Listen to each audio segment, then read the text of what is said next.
But Aliyah did say I have a special whistle. And she shot 13 today. She did that to you? Yeah. Yeah. She said the last game I had a special whistle, which is cool. So let's get this straight. Vegas has been getting the benefit of the whistle all season long, and suddenly Becky Hammon and Ija Wilson want to flip the script and cry foul. In Game 4, Indiana didn't just beat the Aces, they bullied them. The Fever dominated the glass, attacked the rim, and earned trips to the line the right way. And yet Wilson tried to spin it like Aliyah, Boston was gifted some so-called special whistle, please. What Boston had was pure dominance. She dropped 24 points, pulled down 14 boards, and dished out 5 assists. That's not favoritism, that's greatness. Want to see exactly how Indiana exposed Vegas's excuses for the joke they are? Stick around, because we've got receipts that dismantle the Aces meltdown. But tell me, do you buy Aja's special whistle claim, or is it just desperation? Drop your thoughts in the comments below. At that box score, I'm wondering what's really standing out to you there. I was just looking at the fouls. Like, Liz had 5, Jackie had 5, Chelsea had 5.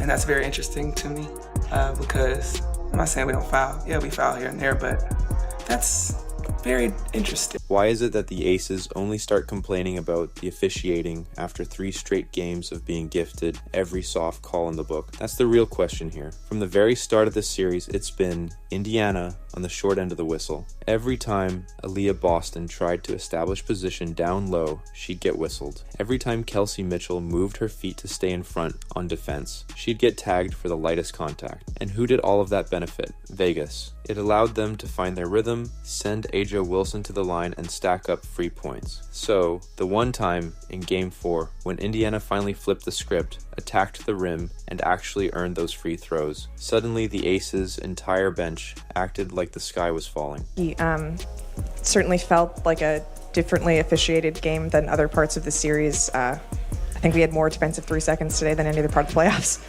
I just wonder how you felt about the overall flow of the game. Well, they shot 34 free throws and we shot 11. Next question. You could read it on Becky Hammon's face all game long. Every time Aliyah Boston overpowered A'ja Wilson in the paint, Becky threw her arms up like she couldn't believe what she was watching. By the time she hit the post-game podium, she didn't even bother giving an explanation. The box score spoke for itself. Indiana went to the line 34 times, while Vegas only got 11. When a reporter pressed her on it, Becky shut it down quick. They shot 34 free throws, we shot 11. Next question. That's not breaking down X's and O's. That's raw frustration, and it exposed just how much the Aces depend on getting the whistle to go their way. I gotta go back and look at the tape, but it seemed like there was a lot of grabbing and holding down there. That got called one way. Anything else? I did appreciate it was a little tighter called, but tighter on both ends would have been nice. Let's break down how Indiana even reached that insane free throw total. It wasn't because the refs suddenly decided to hand them calls, it was all by design. The Fever attacked relentlessly, Boston established deep position in the post, and guards like Kelsey Mitchell drew contact at the rim. Play in the paint and the fouls follow. It's just basketball 101. Meanwhile, Vegas leaned heavily on isolation jumpers from A'ja Wilson. Outside of her, the rest of the team rarely pressured the basket. Yet, after the game, Wilson tried to spin it, claiming Boston had some special whistle for hitting 13 free throws. That's rich coming from someone who spent the first 3 games living off that exact same whistle. So many other plays where it felt like A'ja was bullying other players on the Fever, and I want you to watch this play here with Lexi Hall. She's standing her ground, she's trying to down screen, and A'ja just chucks her to the ground. Now there was no whistle there, and you can see ref number 16 right there. He's watching the whole thing happen. No whistle. They just kind of let it go. And this is where it gets hilarious. Look at the total fouls over the 4 games. They're practically even. Both teams have been called for about the same number of fouls overall. That means the edge Indiana got in Game 4. It wasn't some elaborate plot against Vegas. It was just the game balancing out. So why the meltdown now? Because the Aces didn't lose to the refs.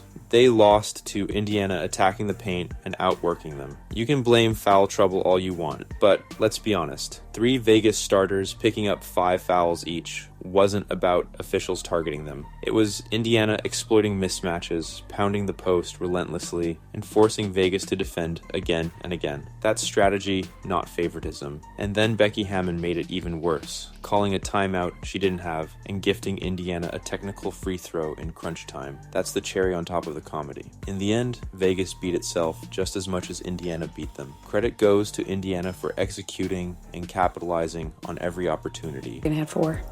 What? Oh my God, that's interesting. That's what I was looking at. But we'll do better. We gotta play better defense. By interesting, do you mean that shit? Yeah, I can't say that because I got a brand to protect. But I'll say it, I have no brand. yeah, it's interesting. But we'll be better. In the end, the Aces' meltdown was nothing more than smoke and mirrors. They weren't robbed by the refs, they were outplayed. They got pushed around, dominated on the boards, and punished for giving up the paint. That so-called special whistle A'ja Wilson complained about. It was really just Indiana executing elite basketball. And at the center of it all was Aliyah Boston, the driving force behind that interior dominance. What happens when a multiple-time All-Star refuses to yield to the league's MVP? You get Game 4. From the opening tip, it wasn't just another contest. It was Boston staking her claim in the paint and making it clear she wasn't going anywhere. Analysts hyped the Wilson versus Boston matchup as the series-defining battle, calling it a true MVP showdown. The expectation that Wilson's experience and skill would tip the scales. The reality, Boston shifted the balance entirely in Indiana's favor, forcing Vegas to contend with her physical, relentless style for a full 40 minutes. Soon as Aliyah Boston helps it all with the guard, Vegas has been very quick and decisive getting the ball to A'ja Wilson. Entry pass, Boston. Guarded by Wilson. Boston takes it to her.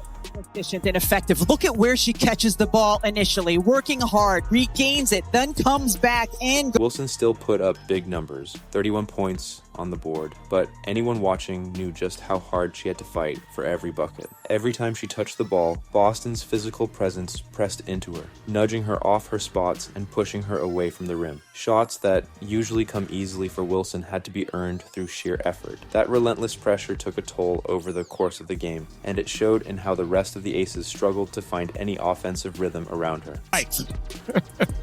Boston able to hook it in. But Boston does. Hull knocks it away. Boston the steal. Sims ahead of the field will lay it in. Who is in the game? Melissa Smith is who sat down with Lloyd coming in. Backdoor, Mitchell lays it in on a beautiful delivery from Boston. Well, here. On the other side of the court, Boston's stat line told the story of total control. She finished with 24 points, 14 rebounds, and 5 assists. She hit 7 of 15 shots from the field, and crucially, got to the free throw line 13 times, converting 10. Add in 2 steals and a couple of blocks, and you're looking at dominance across every aspect of the game. This wasn't just scoring, it was Boston running the floor. Every possession revolved around her, and while Wilson was expending energy trying to counter, Boston stayed smart, efficient, and relentless. The difference was how deep she established her post position. Unlike earlier in the series, she muscled into prime scoring territory. By catching the ball so close to the rim, Vegas defenders had almost no choice but to foul. Those whistles didn't come from generosity, they came because Boston forced the contact and made the officials acknowledge it. What are you seeing or feeling out there that let you have the night that you had? Just trying to be aggressive. Hello? Oh, there we go. Just trying to be aggressive, post up, seal, focus, and finish, and get to the free throw line.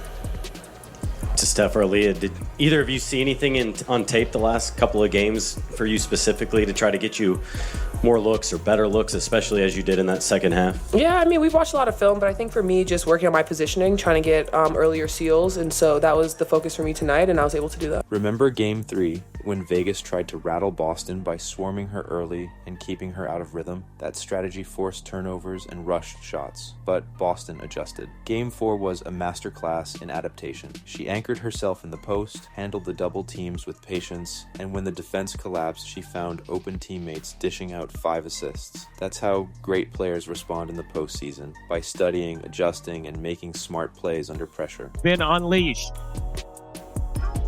Powers into the game for the first time.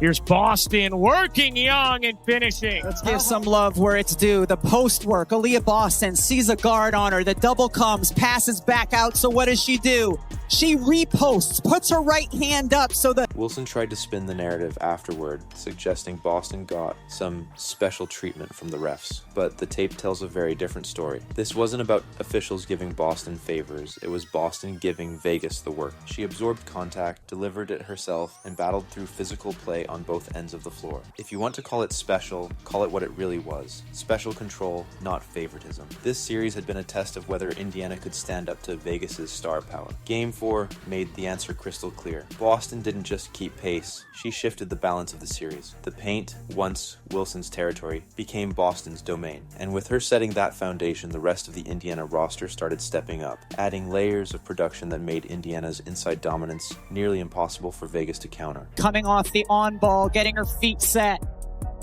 2-point game. Boston center of the lane. Finishes plus the foul. The concerted effort to get Aliyah Boston a touch in the paint.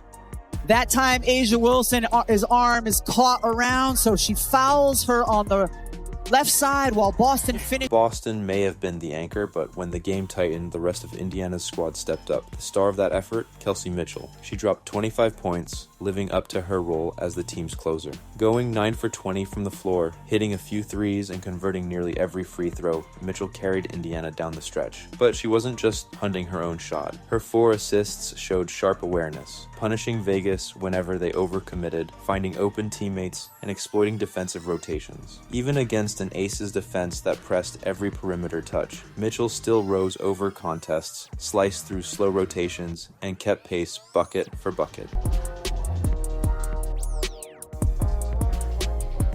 Mitchell dances, takes, and connects. Who is in the game? Melissa Smith is who sat down with Lloyd coming in. Backdoor, Mitchell lays it in on a beautiful delivery from Boston, plus the foul. Here, Kelsey Mitchell, so quick, just one step, bell bites Mitchell. Mitchell has endured plenty during her years with the franchise, which made this performance even more significant. She's seen Indiana fall in games like this before, but in Game 4, she made sure the Fever left the court tied, 2-2 in the series. Caitlin Clark summed it up perfectly in a moment of pure honesty. Sitting courtside, she leaned over and said, "Kelsey, unreal. No bigger stage, no brighter lights. Mitchell owned every second." I think that's a bad no call. Here's Mitchell. Mitchell able to hit. Right here, she gets the handoff. I mean, this is a tough shot. Jackie Young right there. Oh, yeah. It's like she needed a guitar in her hand, right? Working behind Boston. Mitchell flings it out. Sims. You bet. But Mitchell wasn't carrying the load alone. Lexi Hall delivered a performance that fans might remember even longer than her 7 points suggest. She spent 38 minutes shadowing Jackie Young, one of Vegas's most consistent all-star guards. Hall pulled down 7 rebounds, snagged 4 steals, and even blocked a shot, all while battling a lingering back injury that has limited her at times this postseason. Her grit was visible in every hustle play, diving for loose balls, boxing out bigger forwards, and setting the tone defensively. When she briefly subbed out, Indiana felt it immediately as Young began finding her rhythm. The moment Hall returned, the clamps were back in place. This is the kind of defensive effort that rarely makes highlight reels, but it's exactly what wins playoff games. In fewer games, as Hull knocks it away, and it stays in bounds. That's the second time that Hull has saved the layup with her weak side help defense. Shea Petty in off the bench. Stephanie White liked the way she battled in Game 3. Boston gives it up. Mitchell with Wilson switched on her. Now Young gets back. Hall connects. Out of 3. Then came Odyssey Sims, a completely different player from the one who struggled in Game 3. After a tough outing in that loss, she bounced back in a big way, dropping 18 points, on 6 of 9 shooting and adding a couple of assists. Sims attacked every gap in Vegas's defense, knocking down mid-range shots when defenders sagged and drawing contact when they pressured her. Her confidence reshaped Indiana's offense. By slicing through the defense, she forced Wilson and the Vegas bigs to leave Boston open at times, creating better floor balance and opening up opportunities for the whole team. 5 minutes to go.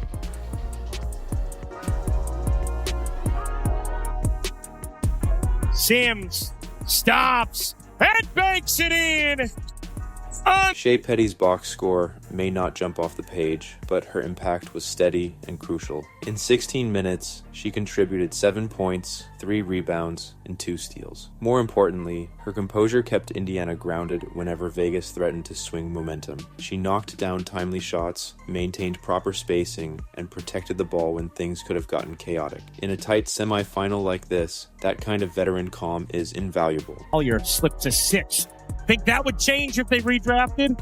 Here's Petty all the way in off the steal. Shea Petty giving it. Together, that supporting cast transformed Boston's dominance in the paint into a full team storm that Vegas couldn't handle. Now, it all sets up the ultimate test. Walking into Las Vegas for a do or die Game 5 with the Aces season on the line and Indiana realizing they have more than just a puncher's chance. So, what does it take to silence the Aces on their home court one more time? That's the challenge staring Indiana down. Michelob Ultra Arena is deafening. Vegas went 17-5 there in the regular season, and the crowd fuels their momentum. The Aces will be desperate. Indiana has to drown out the noise, stay composed, and maintain discipline in this winner-take-all showdown. Game away from the finals, where you came from, in August when people were going down with injuries. I mean, how do you wrap your head around that, knowing that there's still work to be done? Yeah, honestly, for me, all the credit has to go to God. Seriously, I mean, just thinking about where we are right now, just like you said, we lost people to injuries, and no one stepped down, no one dropped their heads. But I think Steph and the entire staff just did a great job of us telling us, like, listen, it doesn't matter who's in this locker room, it's about who's in here, and we're going to do everything we can to be successful, and we just kept working. The challenge for Indiana is that they already revealed their blueprint in Game 4. Vegas has the tape now. They'll study every post seal Boston executed, every pick and roll Reed Mitchell, convert it into points in every rebounding sequence that swung momentum. The Aces will adjust, so Indiana's priority is to strike first. That means Aliyah Boston needs touches early and often. If she establishes position in the paint right away, Wilson will have to expend energy dealing with constant contact. The longer Boston controls the paint, the harder it becomes for Vegas to dictate the pace. But a dominant inside game only works if the floor remains spaced. That's where Kelsey Mitchell has to keep shooting from deep. Her perimeter scoring stretches Vegas's defense, forcing them to choose between collapsing on Boston or stepping out to contest shooters. Staying aggressive from outside opens the lanes that powered Indiana in Game 4. On defense, everything comes back to Lexi Hall. Jackie Young will be locked in at home, so Hall's ability to stay attached without picking up fouls is crucial. Then Odyssey Sims and Shea Petty have to run the offense cleanly, especially against the Aces' pressure. In a Game 5, wasted possessions can flip everything. I think for me, this from day one has just been a really special group. We've hit a lot of adversity collectively.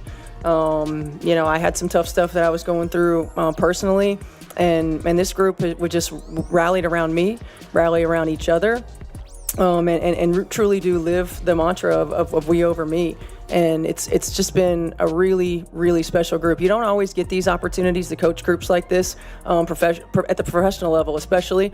And I think because they're who they are as human beings, it allows us to continue to put one foot in front of the other. Indiana dominated the boards 34-22 in the last game, but repeating that performance won't be simple. Natasha Howard, Bree Turner, Michaela Timpson, and Ariel Powers all have to step up to limit second chance opportunities for the Aces. If Indiana controls the glass and continues to force trips to the free throw line, their fate stays in their own hands. This isn't just another game, it could redefine the Fever's future. Indiana wasn't even supposed to be here. They've battled injuries all season. No Caitlin Clark, no Sophie Cunningham, Chloe Bobby, Sid Coulson, or Ari McDonald in the playoffs, and yet they're one win away from the WNBA Finals. Coach Stephanie White called this a really special group, highlighting their resilience and unity through every challenge. While the Aces argue over foul calls, the Fever focus on winning. That's the difference. Caitlin Clark summed it up perfectly from the sidelines in just 2 words. One more. Game 5 in Las Vegas will decide everything, and Indiana already has the blueprint. What do you think about Aja Wilson's special whistle claim? Drop your thoughts in the comments below. Don't forget to like, subscribe, and turn on notifications so you never miss a moment. Click the video on the screen now, and we'll see you in the next one.